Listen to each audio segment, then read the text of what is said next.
She arrived at Stonefield Park on a Tuesday in March, with a worn book, no connections and enough education to be dangerous. He took one look at her and told his butler she wouldn't last a week. She was sharp where he expected deference, warm where he had forgotten warmth existed, and quietly, without permission, she began to reach the one person in that house he hadn't been able to reach himself. He had a suitable match waiting, a correct future, nearly arranged. Then spring came, and everything he thought he'd decided started to cost him something. Stonefield Park received its new governess on a Tuesday in March, which was, by general consensus among the staff, the worst possible day for anything to begin. The roads from Norwich had been passable but unpleasant, the sky the particular shade of grey that Norfolk specialised in during early spring, not storming, not clearing, simply refusing to commit. The elm trees along the drive were budding with the tentative optimism of things that had been wrong before and were not yet certain they weren't wrong again. The house itself rose from the flat landscape with the confidence of a building that had never needed to justify itself to anyone. Marian Hale noticed all of this from the window of the hired coach. She noticed it because she had learned in 27 years of living at the margins of comfort to read a house before it read her. Stonefield was large. Stonefield was orderly. The gravel had been raked. The windows were clean to a degree that suggested someone cared very much about appearances and had the staff to enforce that care. There was a fountain in the circular drive that had not yet been uncovered from its winter housing, a careful canvas wrap around its basin, like something the household was not yet ready to show the world. Marian thought, this is a house that keeps itself defended. Then the coach stopped and she got out, and Mr. Norris opened the front door. He was a tall man of 60 or thereabouts, with the particular stillness of a butler, who has seen a great deal and elected to have opinions about none of it. He looked at Marian with eyes that were neither welcoming nor hostile, merely assessing in the way of a man whose job was to assess things accurately. "Miss Hale," he said, "welcome to Stonefield." "Thank you, Mr. Norris." She had been given his name in the letter of appointment. She had memorized everything in that letter. "I trust my trunk has arrived?" "Yesterday evening, miss. Mrs. Alderton has had your rooms prepared." The rooms, she discovered, were on the 3rd floor. Neither servants' quarters nor family rooms, but the precise social middle ground that a governess occupied in every house she had ever heard of, close enough to the child to be useful, far enough from the family to be invisible. The window looked over the kitchen garden, where the first green things were just beginning to assert themselves through the dark soil. She stood at it for a moment after Mrs. Alderton left and permitted herself one complete breath. Then she unpacked. She did not meet the Duke that first day. She met Thomas. He was brought to the schoolroom at 9 o'clock the following morning by a nursemaid who looked relieved to deliver him and alarmed to be leaving. He was 9 years old, small for his age, with dark eyes that had the quality of watching without appearing to watch. A skill, Marian thought, that children developed when they had learned that the adults around them behaved differently when observed. He stood in the doorway and looked at her. She was arranging books on the schoolroom shelves, which the previous governess had left in a disorder that offended her. She did not stop arranging them. "Good morning," she said to the shelf. A pause. "Good morning. You may come in. I haven't set anything on fire yet." Another pause, shorter. He came in. He did not sit down. He stood in the middle of the room with his hands at his sides and examined her with the thoroughness of a natural scientist encountering an unfamiliar specimen. "You're not old," he said. "No, I'm 27. Is that a problem?" Miss Cartwright was 53. "Was she the one before me or the one before her?" He blinked. "Before you. Miss Penrose was before her. She was 31. "And what happened to them?" The question seemed to surprise him. He considered it with the gravity of a much older person. "Miss Penrose cried. Miss Cartwright complained to my uncle every day until he asked her to leave." Marian put the last book on the shelf and turned to look at him properly. He held her gaze not defiantly, just steadily, in the manner of someone who was used to making that effort. "I don't intend to cry," she said, "and I prefer to manage my own difficulties rather than present them to other people.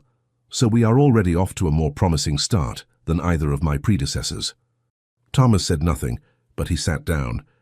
She met the Duke at 11:30. She had not expected to meet him so soon. In her experience, the employers of governesses treated the nursery wing as a separate establishment, to be visited on formal occasions and otherwise left to run itself.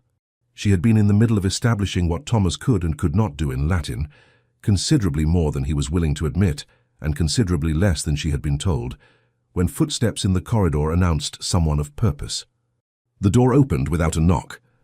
William Harcourt, Duke of Stonefield, was 33 years old and built with the kind of physical authority that had probably been inconvenient for him since the age of 16. He was not, Marion noted in the 2 seconds before he noticed her, the sort of man who looked like a duke in any theatrical sense. He didn't look decorative. He looked like a man who made decisions and lived with the results of them, which was a different thing entirely. He stopped when he saw her. She rose from her chair. "Your Grace?" He looked at her. He looked at Thomas. Something passed across his face that she could not immediately read. "I was not aware the lesson had begun," he said. "We started at 9 o'clock, Your Grace, as specified in Mrs. Alderton's letter." A brief pause. "Indeed." He looked at Thomas again. "How are you getting on?" Thomas, who had been studying his Latin grammar with the expression of someone trapped in a burning building, looked up. "Miss Hale says my Latin is better than I told her." "Does she?" "I had not finished," Marion said. "I said it was better than he had told me and worse than someone should have required of him by now. He is 9, Your Grace, and reads Virgil passably. Someone taught him well initially, and then stopped expecting progress." The Duke looked at her. It was a long look, the kind that in a drawing room would have constituted a social event. "You have been here," he said, "one day." "1 day and 2 hours, she said. "I have found it instructive." She held his gaze. She did not know precisely why she held it, only that looking away felt like a concession she had not agreed to make. He said nothing further. He nodded at Thomas, some private, abbreviated communication between them, and left. Marion sat back down.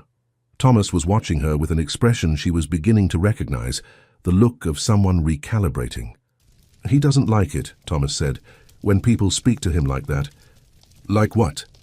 "Like they're not frightened." Marion looked at her notes. "I'll bear it in mind." At 4 o'clock, Mr. Norris brought the Duke his afternoon correspondence in the library. This was the established ritual: the correspondence on a silver tray, the Duke at his desk, the exchange of information about the day's domestic business before Norris withdrew. "The new governess," the Duke said without looking up from the letter he was reading. "Your assessment?" Norris considered his answer with his usual economy. "Capable, Your Grace. The boy came down for his luncheon willingly, which is more than could be said of the past 4 months. She is proud." "Yes, Your Grace." "Too proud for the position." Norris said nothing. "She corrected me," the Duke said, "in front of the child. She had been in the house for a day. 1 day and 2 hours, I believe, Your Grace." The Duke put down the letter and looked at his butler with the expression of a man who employed someone too perceptive for his own comfort. "She won't last a week here," he said. Norris received this verdict with the stillness of a man writing it in some internal ledger, under a heading he had not yet named. "Very good, Your Grace," he said, and withdrew. She lasted the week. She lasted it without complaint, without tears, and without presenting a single difficulty to anyone above the rank of housekeeper. She organized the schoolroom with a thoroughness that suggested she found disorder personally offensive. She established Thomas on a schedule that he accepted with less resistance than anyone had anticipated. She ate her meals in the correct rooms at the correct times and gave the housemaids no trouble at all. On Thursday, she took Thomas out to the kitchen garden in the afternoon because the sky had cleared and he had been indoors since Monday, and she decided, without consulting anyone, that Latin could wait for a finer day. On Friday, the Duke, who had been returning from the eastern fields on horseback, saw them through the iron gate of the kitchen garden. The governess crouched in the mud beside his ward, pointing at something in the soil, and Thomas, who had not, in the Duke's memory, initiated conversation with any adult since his mother died, leaning forward to look and asking what appeared to be a question. The Duke stopped his horse. He could not hear what they were saying. He watched for perhaps 30 seconds, not long enough to constitute observation, he told himself, just long enough to verify that nothing was wrong. The boy's face was open in a way he hadn't seen in 8 months. The governess said something and Thomas laughed, not loudly, not the laughter of a happy child carelessly happy, but the smaller, rusty sound of a child who had forgotten it was possible. The Duke rode on. That evening, at the end of the week, he passed Norris in the corridor outside the library. Neither of them said anything about the week. Neither of them needed to. The library at Stonefield occupied the entire eastern end of the ground floor, which meant that in the mornings it caught the light first. This had been true for as long as anyone could remember, and the room had arranged itself around the fact with the unhurried confidence of a room that knew its own value. Shelves from floor to ceiling on 3 walls, a pair of deep windows on the 4th, a writing desk positioned to catch the morning light without being blinded by it, and 2 armchairs, flanking the fireplace that had absorbed, over 3 generations, the particular quality of chairs that have been sat in by people thinking seriously. The Duke used the library every morning between 8 and 11. This was not a secret. The entire household knew it. The household also knew that during those hours, the library was, functionally, inaccessible, not because any prohibition had been issued, but because the quality of his presence in it made entry feel like an interruption of something important. Marian had been told this by Mrs. Alderton on her first full day. "His Grace works mornings in the library," Mrs. Alderton had said, in the tone of someone communicating a fact of natural law. "The schoolroom has its own shelves for the boys' lessons." "Of course," Marian had said. The schoolroom shelves, she had discovered, contained 2 grammars, a child's atlas published in 1793, and a religious text that Thomas regarded with the particular wariness children reserved for books that had been given to them by people hoping they would become better. The library, she had noted from the doorway, contained everything. She waited until the 4th week. She chose a morning when Thomas had a music lesson with the visiting master, which freed her from 9 until 11. She went to the library at 9:30, when she had reason to believe the Duke was out inspecting the home farm. She had heard him give that instruction to his steward at breakfast, voices carrying in the corridor, and she intended to take what she needed and leave before he returned. The library was not empty. He was at the desk. He had not gone to the home farm. He looked up when she entered with the expression of a man who had been interrupted by precisely the kind of interruption he had not anticipated. "I beg your pardon, Your Grace." She did not retreat. "I was given to understand you were at the home farm." "I returned." He looked at her steadily. "What is it you need?" There was, she noted, no version of this sentence that wasn't an assertion of ownership. "What do you need, and I will judge whether you are entitled to it." "I was looking for something on natural history," she said. "Thomas has developed an interest in the kitchen garden. I thought if he had a proper text, he might read voluntarily, which would accomplish more in a week than compulsory Latin in a month." A pause. "The natural history texts are on the 2nd shelf from the top east wall, the 3rd section." She crossed to the east wall without thanking him. There was nothing in his tone that had invited thanks, and found the section. It was good. Better than good. 3 volumes of Banks, a copy of Gilbert White's Selborne that had been read enough to be soft at the spine, and a newer text she didn't recognize. She took down the White and opened it. "That one," the Duke said from his desk, "was my father's." She looked up. "He read it every spring," he said, and then, as though he hadn't said it, "There is a copy in better condition on the left shelf." "The worn one will interest Thomas more," she said. "He'll know someone loved it."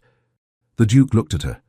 Not the long judicial look of their first meeting, something shorter and less certain of its own conclusions. She took the White and the Banks and left him to his correspondence. It became, without either of them deciding it, a pattern. Not a daily one. Nothing so regular as to require acknowledgement. But twice in the following week she came to the library in the late mornings for texts she needed, and twice he was there, and twice they spoke briefly about nothing of consequence, and twice she left with what she came for. On the 3rd occasion he spoke first. "How does the boy progress?" She was at the east wall, her back to him. In Latin, slowly and resentfully. In natural history, with a degree of enthusiasm that suggests he has been waiting for someone to give him permission. "He never showed interest in the gardens before." "He may not have been asked." A pause. "Miss Cartwright considered outdoor time a disruption to the curriculum." "Miss Cartwright," Marian said, taking down a volume, "would have been correct if the goal were Latin.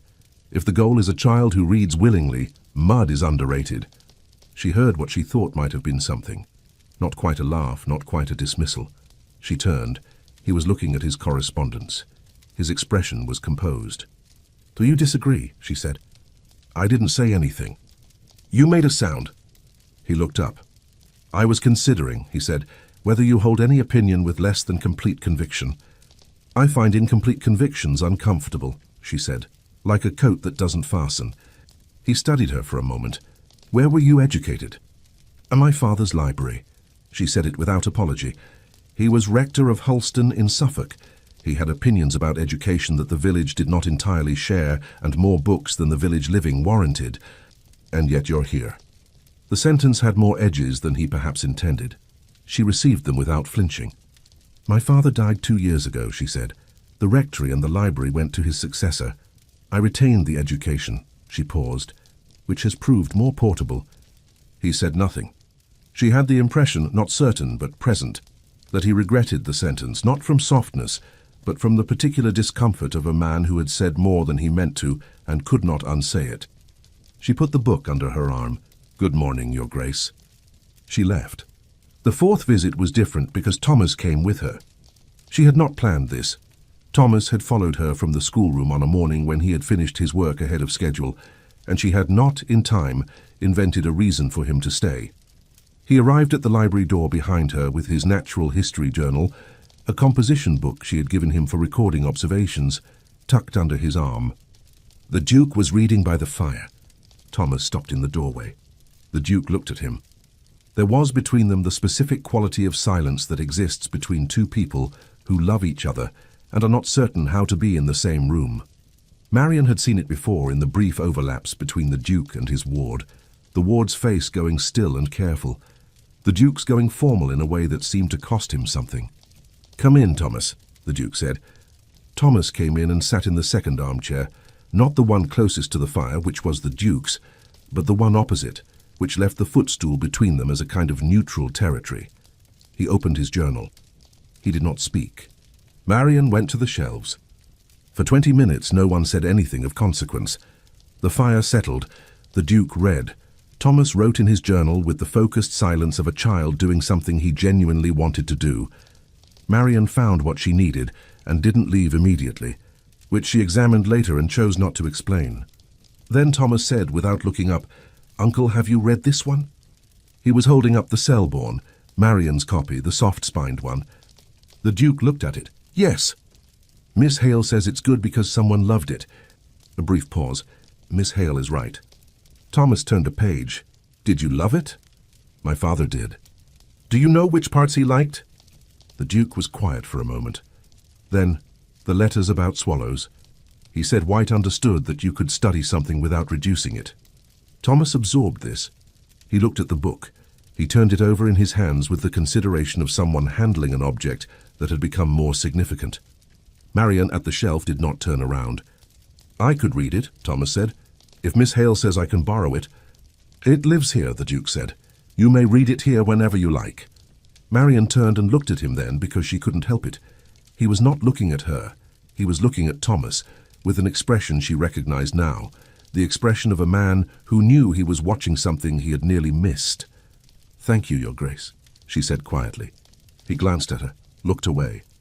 "I'll have Norris bring another chair," he said.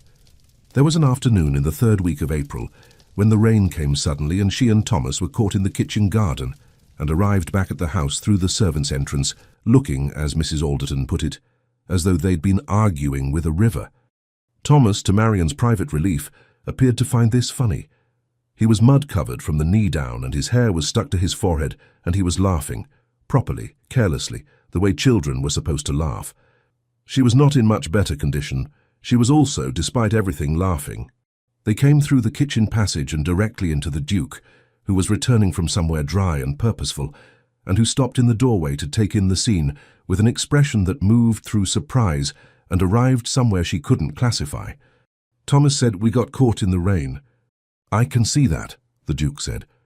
"Miss Hale said the earthworms come up in the rain and that's why the robins look pleased." The Duke looked at Marian. She was attempting to wring water from her cuff in a manner she hoped suggested competence rather than disaster. "That is," she said, "an accurate summary." "Are you well?" he asked. The question was directed at her, not Thomas. It surprised her, not its content, but its quality, simple, without ceremony, as if he'd asked it before he remembered to be careful. "Quite well, Your Grace, wet but well." He stepped aside to let them pass. As she went by him in the narrow passage, she was aware of him looking at her with that unclassifiable expression still in place. And then Thomas pulled her sleeve toward the stairs, and she went, and the moment closed. Later, she sat by her window with dry clothes and her father's copy of Cowper, the one book she had kept, and tried with limited success to read. The kitchen garden was visible below, steaming slightly in the aftermath of the rain, the dark soil turned up and rich-looking. 3 robins, vindicated, hopped among the rows. She was thinking about the way he had said, "Are you well?" without the title, without the distance. She was thinking about how it had felt like a mistake on his part, and how she had filed it away before she could decide what to do with it. She opened Cowper to a page she didn't read. Lady Sophia Vane's name first appeared on a Thursday, delivered by Mrs. Alderton, with the domestic gravity that attached to impending guests. Lady Sophia will be arriving the 2nd week of May, Mrs. Alderton told Marian over the household schedule. With her mother, Lady Vane, and a lady's maid. We'll be putting them in the blue rooms. I'll ensure the schoolroom schedule allows for Thomas to be available at appropriate hours, Marian said. Yes, miss. His Grace will want him presentable for dinner on the first evening. Marian made a note. She did not ask who Lady Sophia was. She had a reasonable suspicion she already knew, and she found she did not want the information confirmed in a housekeeper's corridor. She got it anyway that afternoon from Thomas. They were in the library. She had acquired a chair of her own by this point, an unremarkable wooden one that Norris had installed without ceremony near the shelves, at enough distance from the fireside chairs to be appropriate and enough proximity to the room to matter. Thomas was reading the Selborne. She was correcting his Latin exercises. The Duke was at his desk. Lady Sophia is coming, Thomas said, to no one in particular. Neither adult responded immediately. She came last year, he said, still to no one. She brought me a book about knights. Did you like it? Marian asked. It was all right. He turned a page. Uncle, are you going to marry her? The Duke did not look up from his correspondence. The pause before he answered was brief, professionally brief, the pause of a man who had considered the question in advance. That is not determined, he said. But you might? It is a possibility that has been discussed. Thomas considered this. She's nice, he said in the tone of someone doing their best to be fair. She doesn't talk to me like I'm sad. Marian kept her eyes on the Latin exercises. That, the Duke said, is a considerable quality. Marian turned a page. She corrected a verb. She did not look up. Beside the fireplace she heard the Duke's pen resume its movement across the paper, and she concentrated on the Latin with a focus that had nothing to do with Latin. She returned the Selborne on a Friday morning in late April. She had borrowed it 2 weeks earlier, the worn one, for a lesson on seasonal observation that had led Thomas to spend an afternoon at the library window with the book open and a pencil making small, careful notes. She had been pleased with the lesson. She had been less pleased with herself for keeping the book longer than necessary. She left it on the corner of the Duke's desk with a folded note, a single line written in her clearest hand. Thomas found the swallow letters. He sends them back to you better than he found them. She left before he arrived. He read it 3 times that morning and did not mention it. He said nothing about it at luncheon, nothing in the library that afternoon, nothing over the next 3 days. On the 4th day, she arrived at the library to find a book on her chair, the new natural history text she had noticed on her first visit and not taken. There was no note. She picked it up and turned it over and opened the front cover. His name was written there in a hand she didn't know yet. William Harcourt, March 1809. 3 years old. Red. She put it under her arm. Thank you, Your Grace, she said. He was at his desk. It's more current than the banks, he said without looking up. The taxonomy is better. I'm sure Thomas will find the taxonomy very gripping. He looked up then, the sharp look, assessing, and she kept her expression entirely neutral, and after a moment something at the corner of his mouth moved in a direction that was not quite a smile, but was in the same neighborhood. She left. She thought about the not-quite smile for the rest of the day, and was annoyed with herself and did it anyway. The morning Thomas told her about his mother, they were in the schoolroom and the lesson had gone sideways. It was a geography lesson, straightforward, intended to be short. She had produced a map of England and asked him to trace the route from Norfolk to London, and he had done it competently, and then she had asked him, as an extension, where else he'd been, and he'd said Suffolk without thinking, and then his face had changed. She waited. My mother was from Suffolk, he said. Was she? He looked at the map. He traced a line with his finger that had nothing to do with the exercise. She liked the sea. She said Norfolk was flat enough to see forever, but Suffolk had better cliffs. She was right, Marion said. I grew up in Suffolk. He looked at her. You did? Holston, near the coast. My father used to walk us to the cliff path on Sunday mornings after church. She paused. The view from the top is worth the climb. Thomas was quiet for a moment. She died in September, he said. Before the autumn was over, Uncle William, he went very quiet. He's been quiet since. Marion said nothing. She kept her pen still. He was different before, Thomas said. I don't remember all of it, but I remember he used to come to the nursery in the evenings sometimes, and we'd look at the maps together, those ones. He nodded toward the atlas on the shelf. He'd tell me the names of the places. A pause. He doesn't come to the nursery anymore. He comes to the library, Marion said carefully. That's different. Thomas folded the map along its original creases. In the library, he's the Duke. In the nursery, he was just... He stopped. He thought about it. Just himself, I think. Marion looked at the map. She was thinking about a man who had gone quiet in September and had been performing himself ever since, and about a 9-year-old who had noticed the difference and filed it away because there was nowhere useful to put it. Shall we continue? She said. Yes, said Thomas, and then, Miss Hale, were you sad when your father died? Very, she said. He nodded, as if this confirmed something. Does it get better? She looked at him directly. It changes, she said. It doesn't disappear, but it stops being the only thing. He thought about this. Then he opened his exercise book and picked up his pencil, and she resumed the lesson, and neither of them said anything more about it. But she carried it with her for the rest of the day. She understood the Duke differently after that. She did not want to.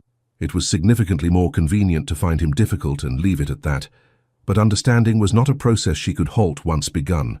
It was a professional failing, perhaps, or a personal one. She could not be told a true thing about a person and continue to see them through the distortion of her first impression. He had loved someone and driven them away. That was the wound Thomas hadn't named but had described. The man who used to come to the nursery and tell the child the names of places, who had gone quiet when the child's mother died and had not come back to himself since. The performing of the dukedom, the control that looked like composure. She knew something about performing composure. She had been doing it since she was 22, and the living was taken, and she had understood, with the clarity of someone who has just lost their net, that the world would not be gentle about her education and her poverty occupying the same body. She did not, however, intend to tell him any of this. The scene in the grounds happened on a Wednesday, in the second week of May, 3 days before Lady Sophia was expected. Marion had taken Thomas out to the walled garden after lessons, the kitchen garden proper, not the ornamental grounds, where things were actually growing and could be observed. He had been transcribing his earthworm observations into the Natural History Journal with a dedication that had moved her, and she wanted him to have something new to record. She did not know the Duke was in the walled garden. He was not usually in the walled garden. He was, she would discover later, there because his steward had raised a concern about one of the espalier apple trees along the south wall, and he had come to look at it, and had stayed because the afternoon was fine, and the work on his desk was the kind that could wait, and the walled garden was one of the few places on the estate where no one brought him correspondence. She saw him when they came through the gate. He saw her at the same moment. There was the standard pause, the brief recalibration of two people who had been expecting to be alone and had arrived at the same space.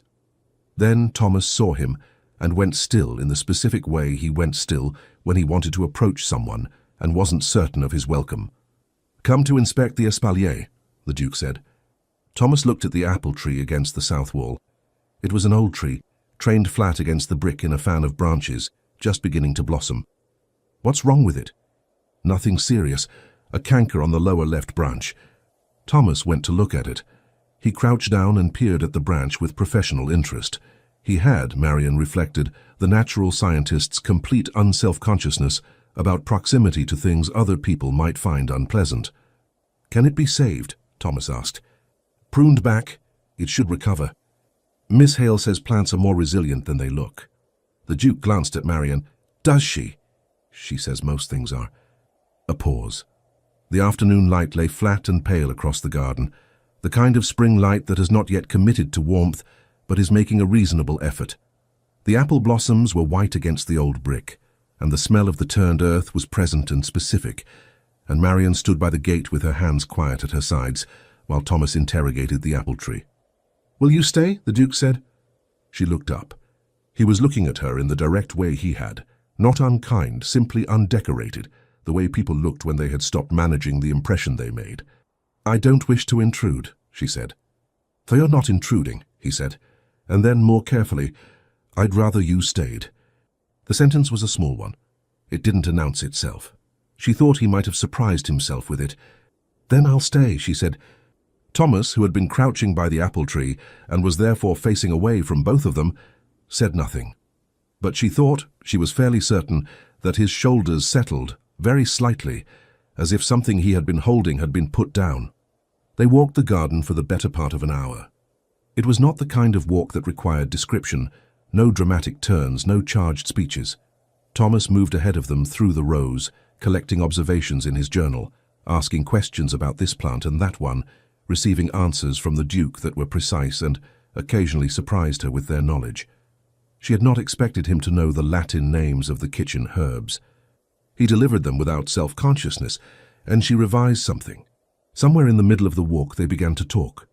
Not Thomas-adjacent conversation, not exchange of necessary information, but actual conversation, the kind that requires both people to be attending. He asked her about Suffolk. She told him about the cliff path and the view, and her father's habit of stopping to identify every bird by call before they'd taken 20 steps, which made the walks both long and, she had eventually decided, valuable. He listened with the quality she had noticed in him in the library, full attention, without performance of it. "He sounds like a man who thought carefully," the Duke said. "He thought about everything carefully. It was occasionally exhausting." A pause. "I miss it considerably." He was quiet for a moment. Thomas had found a toad behind a planter and was introducing himself to it. "My father was the opposite," the Duke said. "He made decisions quickly and adjusted later. He said deliberation was the enemy of momentum." A brief pause. "I spent a long time believing him." "And now?" He looked at the garden. "Now I think momentum without deliberation is how you arrive in places you didn't intend." She thought about that. She did not say what she was thinking, which was, "Yes, I know something about that." "Is that why you deliberate now?" she asked instead. He looked at her sideways. "Is that what you think I do?" "I think you are extremely careful," she said, "about everything." The sentence sat between them with more weight than she had intended to give it. She was aware she had said something true, and that true things had a way of changing the quality of the air. "That is," he said after a moment, "not always a compliment." "No," she agreed, "not always."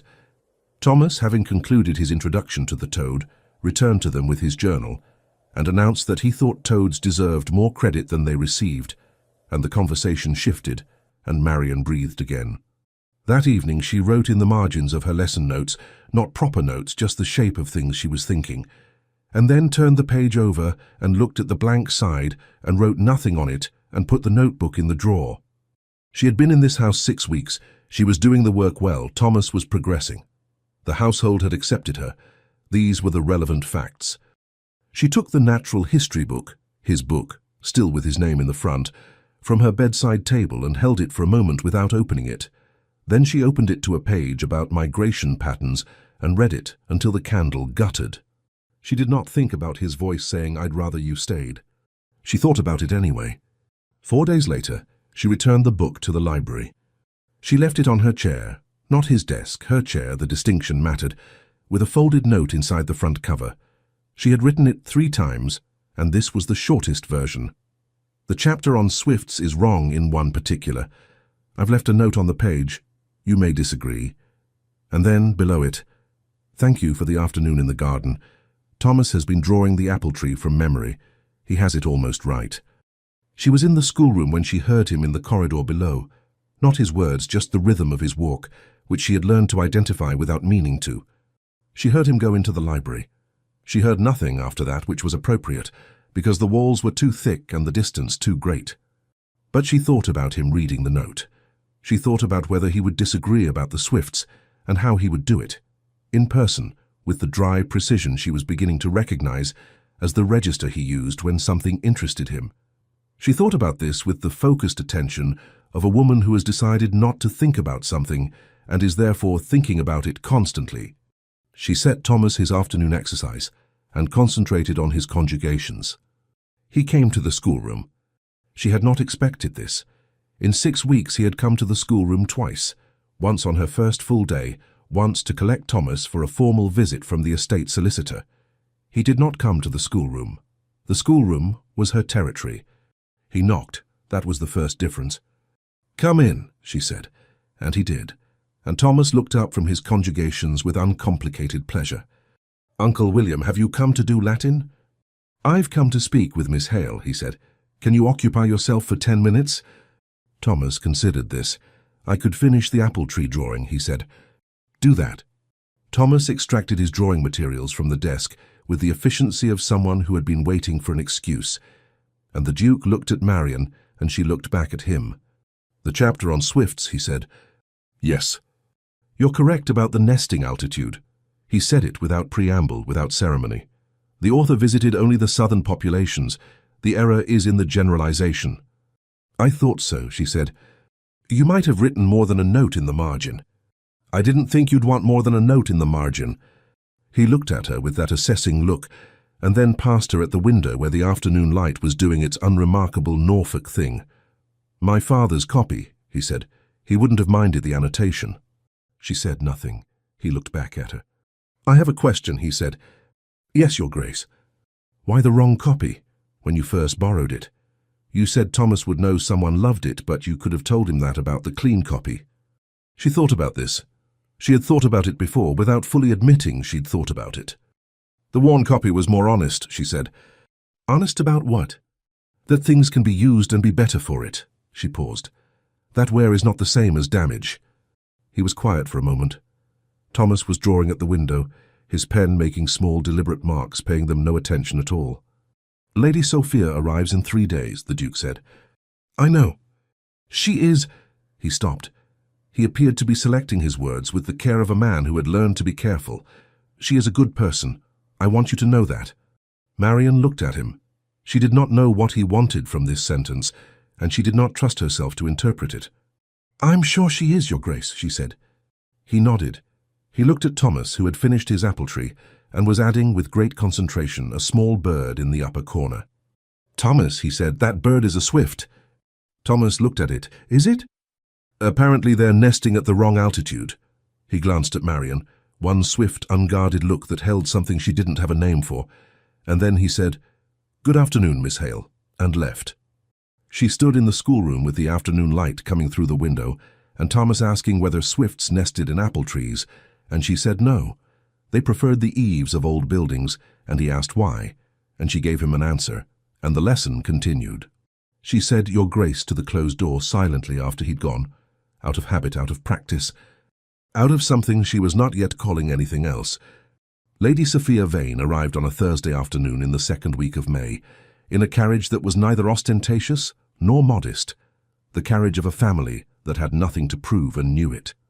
She stepped down onto the gravel of Stonefields Drive with the ease of someone who had been arriving at houses like this one her entire life, looked up at the facade with polite appreciation rather than awe, and said something to her mother that made Lady Vane laugh.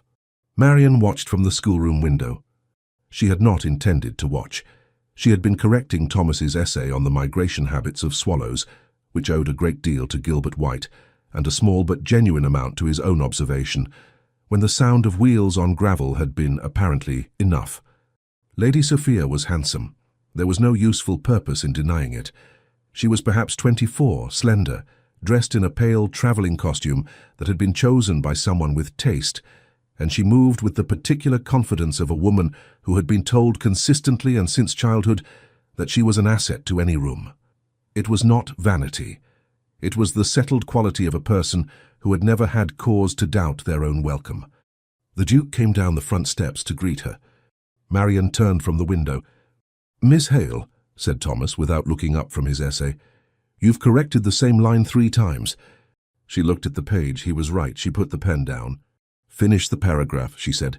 "Then we're done for the afternoon." She met Lady Sophia at dinner. The dinner was formal. Small, only the family and guests, but conducted with the full complement of courses, and the silverware that came out only when the Duke wished to signal, without saying so, that he considered the occasion significant. Marian's place was the precise social position of a governess at such a table, present, included in the conversation when directly addressed, not expected to initiate. She had dressed carefully, and permitted herself nothing more than that.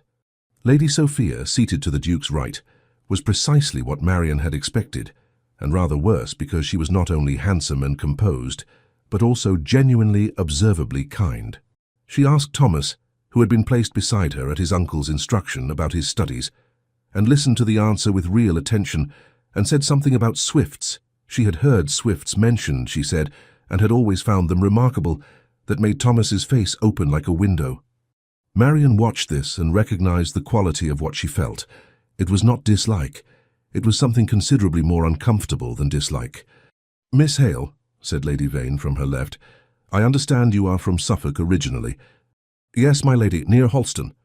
"Her pretty county. My late husband had a connection there, the Fenwick family. Do you know them?" "By name only, I'm afraid. We were not in that circle." "No, of course." Lady Vane said it without unkindness, but it was a sentence that knew its own geography. "You were educated privately? By your father?" "Yes, my lady." "How unusual.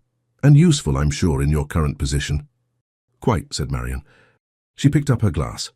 Across the table, the Duke was listening to something Lady Sophia had said. He was not performing attention. He was simply attending. He looked like a man in a situation that fit him. The right house, the right table, the right woman beside him. The situation was correct in every particular. She concentrated on Lady Vane's account of the Fenwick family's considerable estates, and contributed appropriate responses at appropriate intervals, and did not look at the other end of the table again. The following morning she went to the library early, before 8, before the Duke's usual hour, to return a text she had borrowed for Thomas's lesson. She did not intend to be there when he arrived. She intended to be gone well before. Lady Sophia was in the library. She was at the window with a book open on her lap, not reading it, looking out over the grounds in the early morning light with an expression that was thoughtful and slightly tired. She looked up when Marian came in. "Miss Hale," she said with immediate warmth, "come in, please. I've been intruding in your territory." "It isn't mine," Marian said. "It's the Duke's library." "And yet the chair by the shelves has a quality of belonging to someone." Lady Sophia smiled. "Thomas told me about the lessons here. He clearly thinks very highly of you." "He is an exceptional child." "He is." Lady Sophia looked at the window. "He was so withdrawn when I visited last autumn. I hardly knew how to speak to him. You've done something remarkable with him." "I've done very little," Marian said. "He needed someone to expect something of him. And someone to put earthworms in his education." She said it without condescension, genuinely amused, genuinely warm. "William told me about the kitchen garden." The use of his name, simple, unthought, landed somewhere. Marian went to the shelves. She found what she needed with more focus than the task required. "May I ask you something?" Lady Sophia said. "Of course, my lady." A pause. Marian turned to find Lady Sophia looking at her with an expression that was candid and careful in equal measure. "He is different," she said, "since the autumn. I noticed it last night." She paused. "William is... He has always been contained. It is one of the things about him. But last autumn he was contained in the way of something sealed. Now it is different." She looked at Marian directly. "You have been here since March." The silence in the room was specific. "Thomas has improved considerably," Marian said. "His Grace has observed that improvement. I imagine it has been relieving." Lady Sophia looked at her for a moment longer. "Yes," she said, "I imagine it has." She looked back out the window. The morning light was strengthening, moving across the grounds, and the elm trees along the drive were fully leafed now, the tentative buds of March having arrived at their conclusion. "He is a good man," Lady Sophia said quietly.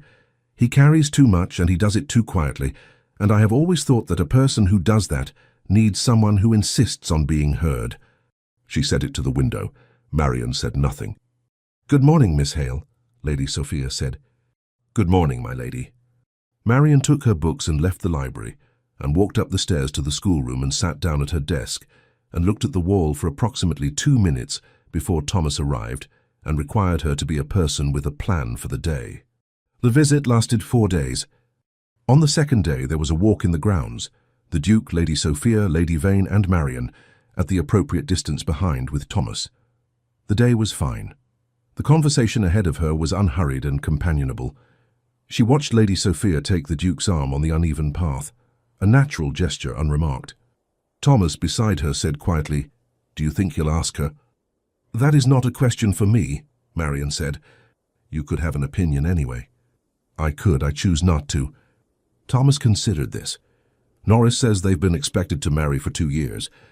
Mr. Norris says a great deal to you." "Mr. Norris says almost nothing," Thomas said. "That's why I remember it." Ahead, the Duke said something to Lady Sophia, and she laughed, genuine, unguarded.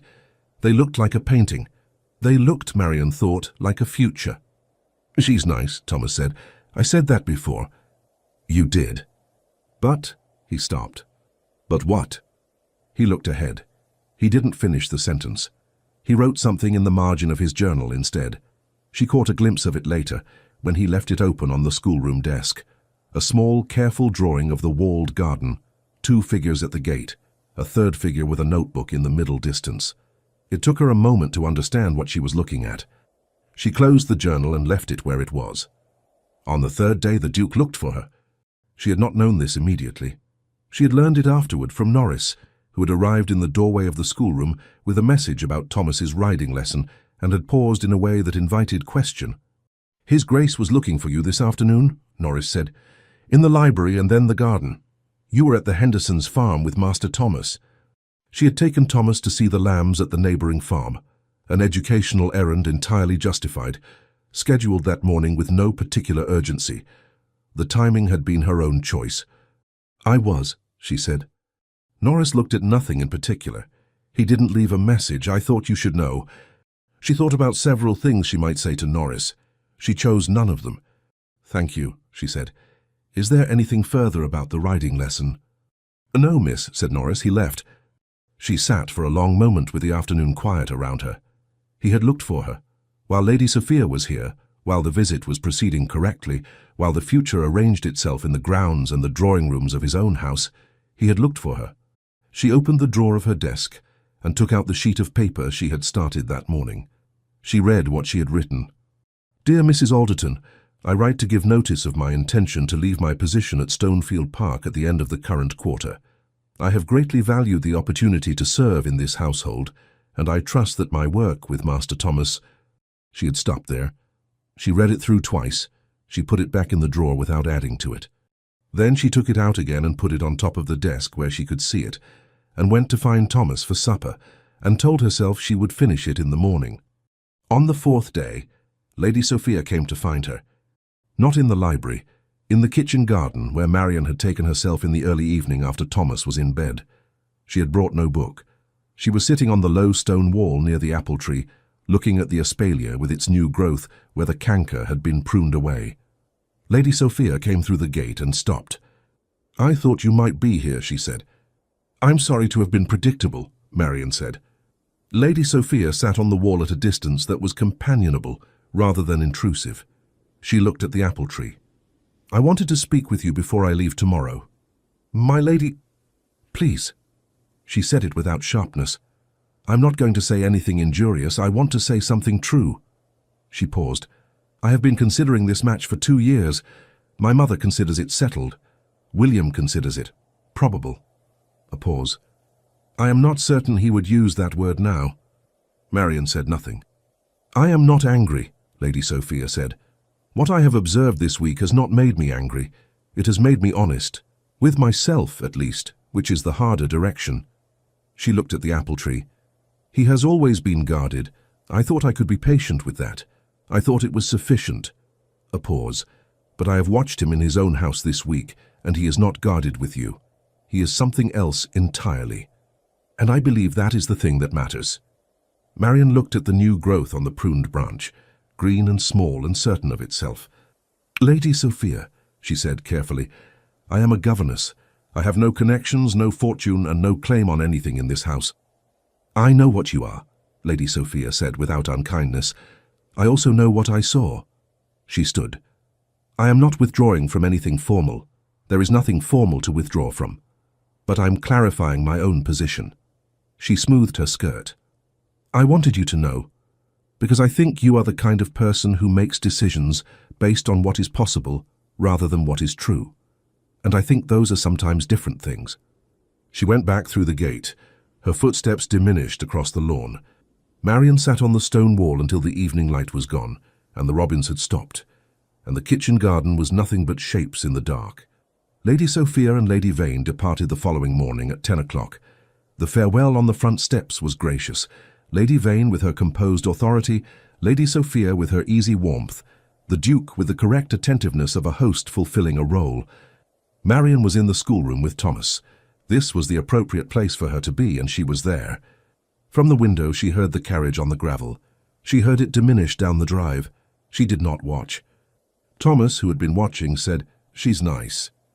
"You've mentioned it," Marian said. "I think she knew." "Knew what?" He looked at her with the calm certainty of a child who has arrived at a conclusion by a different route than the adults around him. "I don't know exactly," he said, "but she said goodbye to me like she wasn't sure she was coming back. That's different from last autumn." Marian put down her pen. "You notice a great deal, Thomas."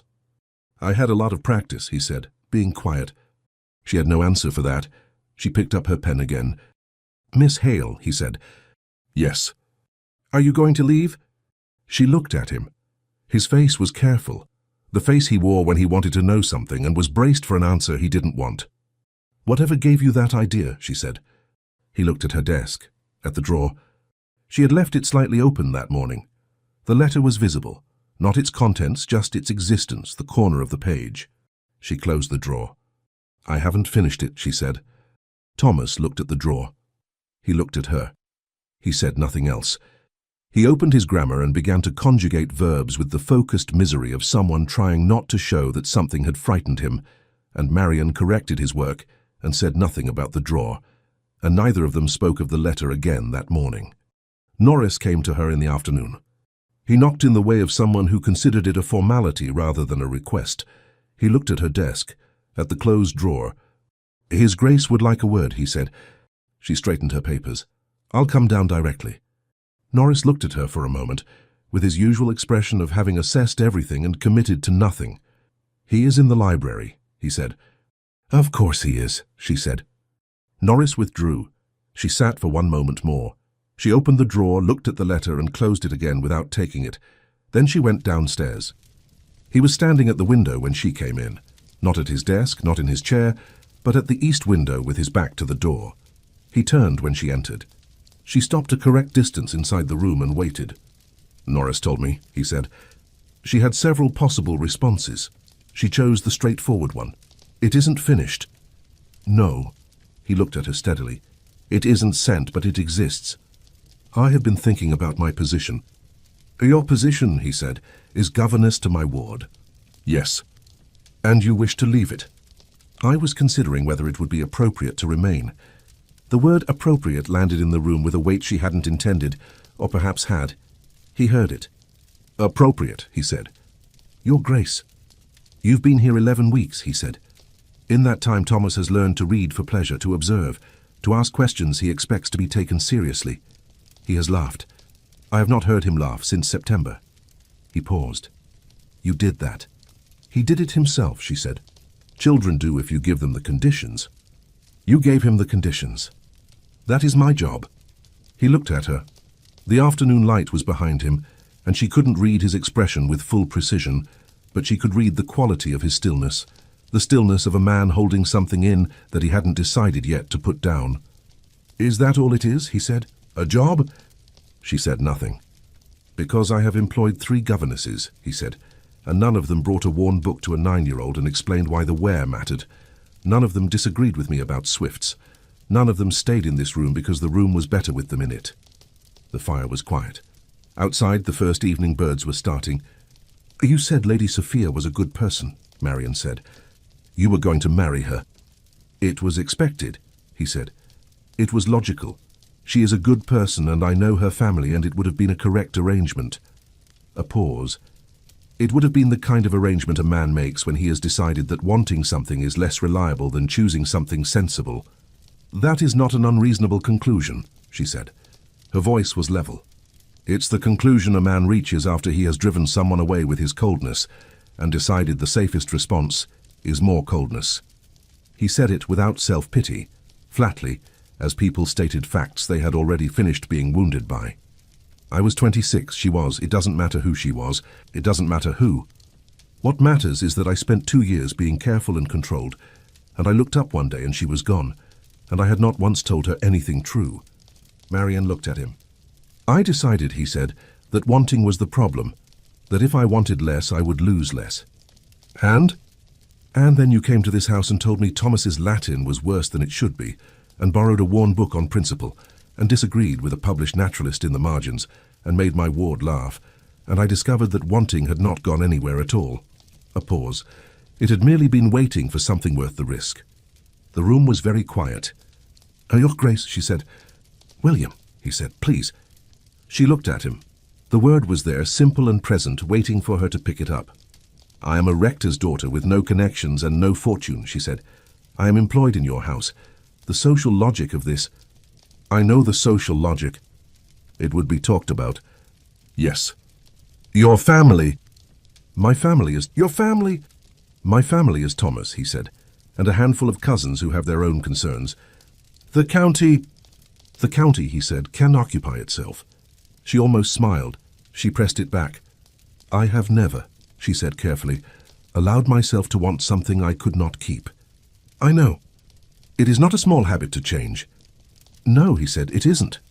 He looked at her with the unguarded look, the one she had been cataloguing without admitting it, appearing first in the kitchen passage after the rain, recurring since in smaller, briefer instances, each one slightly less defended than the last. But I am asking you to try. She stood in the library of Stonefield Park on a Thursday evening in May, with the light failing and the letter unfinished upstairs and 11 weeks of careful distance behind her, and she thought about her father's library and the cliff path and the view from the top that was worth the climb. William, she said.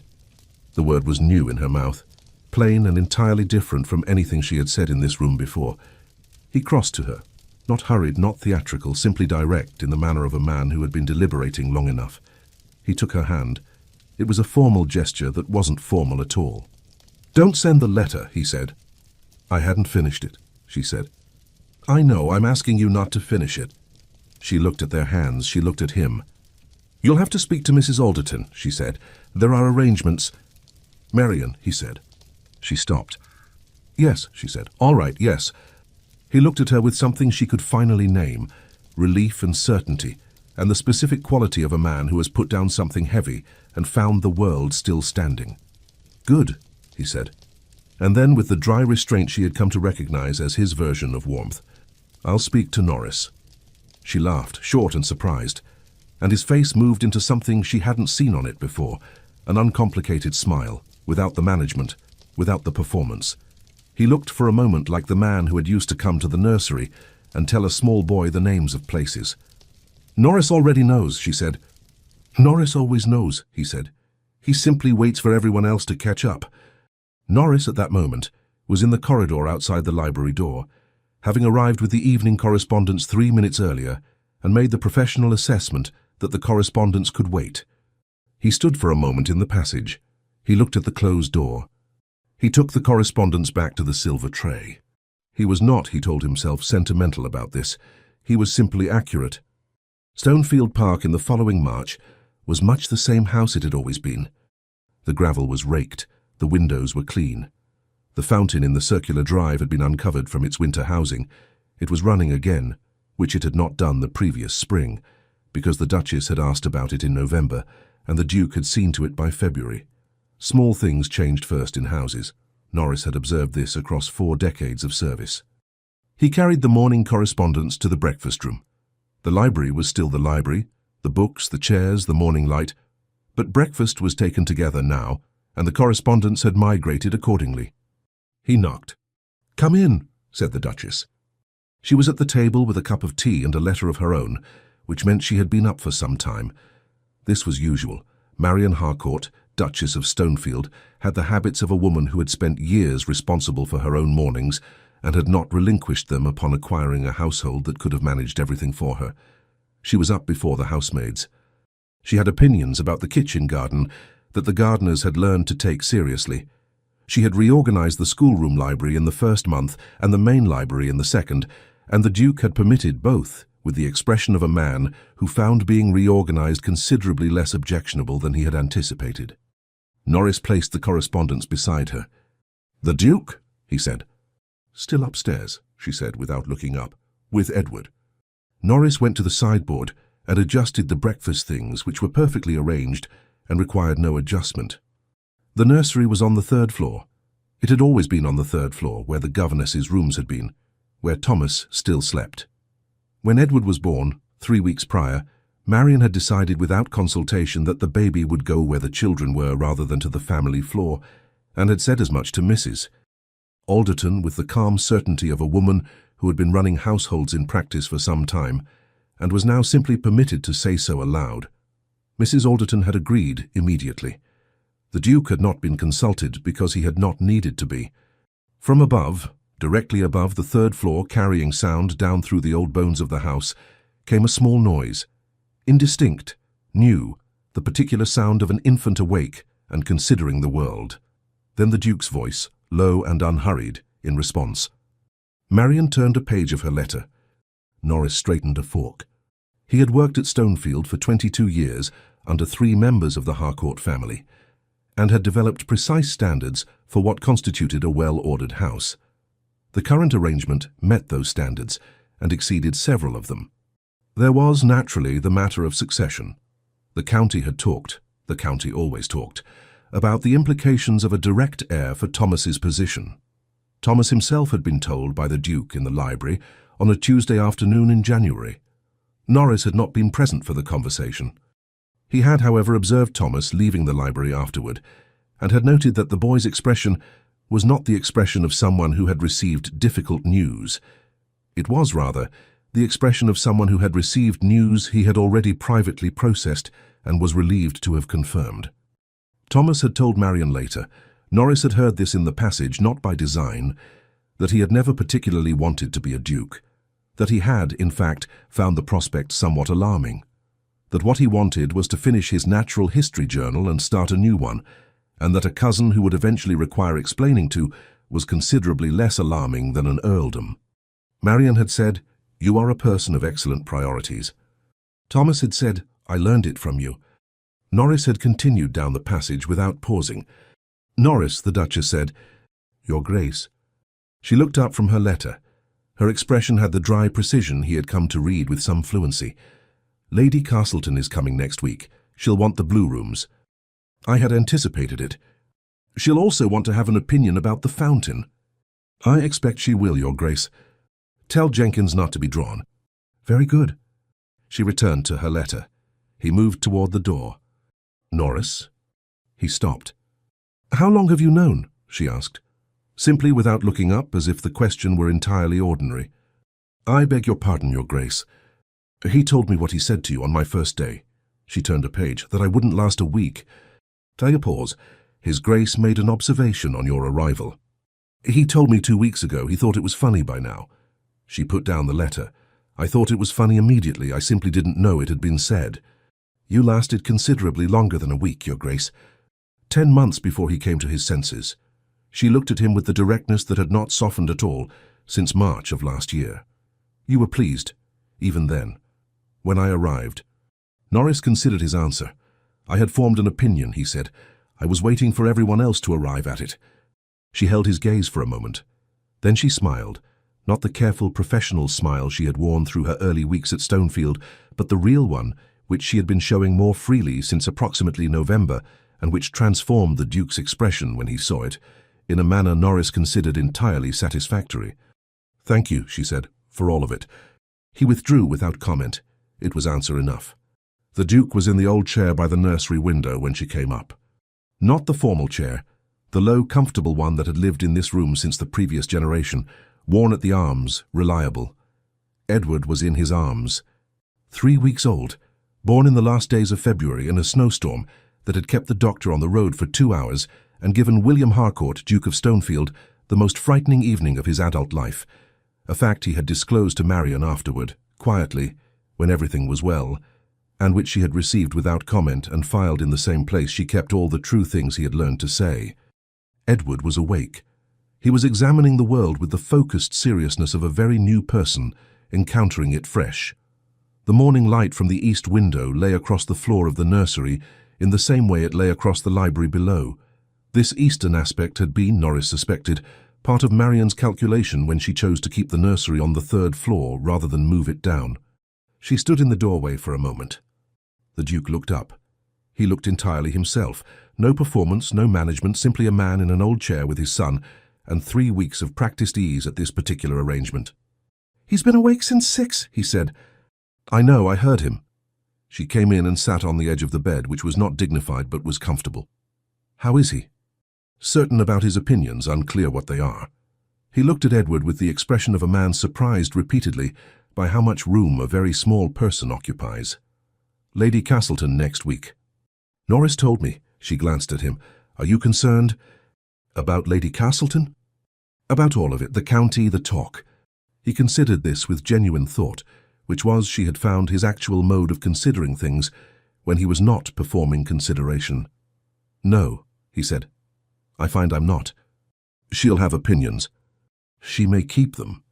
He looked at Edward. "I've discovered that the opinions of people who have never sat in this room carry less weight than I once gave them." She looked at him. He glanced at her. "That is almost sentimental," she said. "I've been corrupted," he said, "by earthworms and worn books." "Thomas has a theory that you were always like this," she said. "He says you were different before September, more like yourself."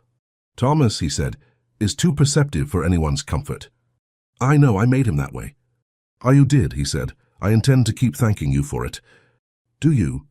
She reached over and adjusted Edward's blanket, small, automatic, already habitual. "At what point does gratitude become something else?" "I believe," he said, "it became something else in approximately April of last year." "April," she said. "I thought it was March." "March was when I began to be wrong about you," he said.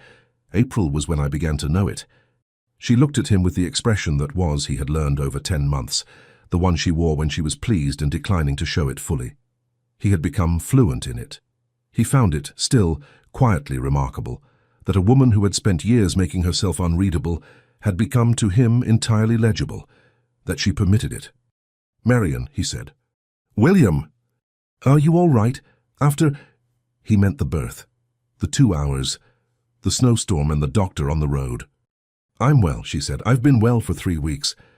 "I know, I'm still asking." She looked at him.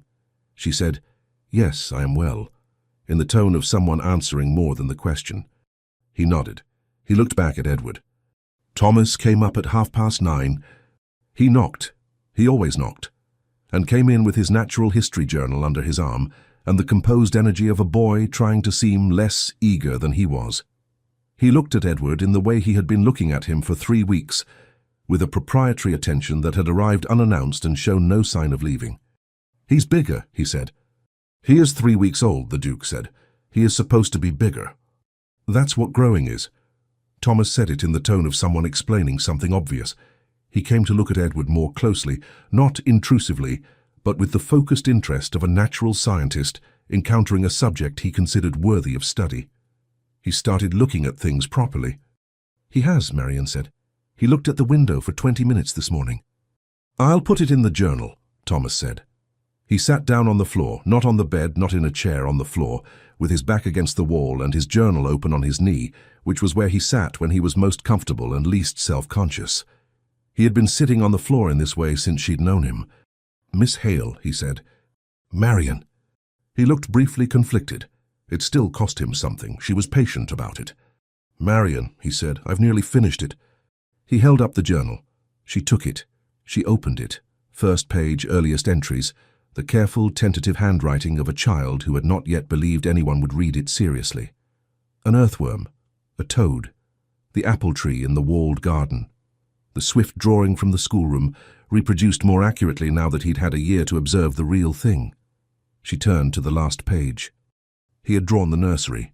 Small, careful, the particular accuracy of a child who looks at things with full attention. The old chair by the window. 2 figures, one of them holding something small. The 3rd floor window with the east light. In the margin, in his careful hand, Stonefield, March 1840. She looked at it for a long moment.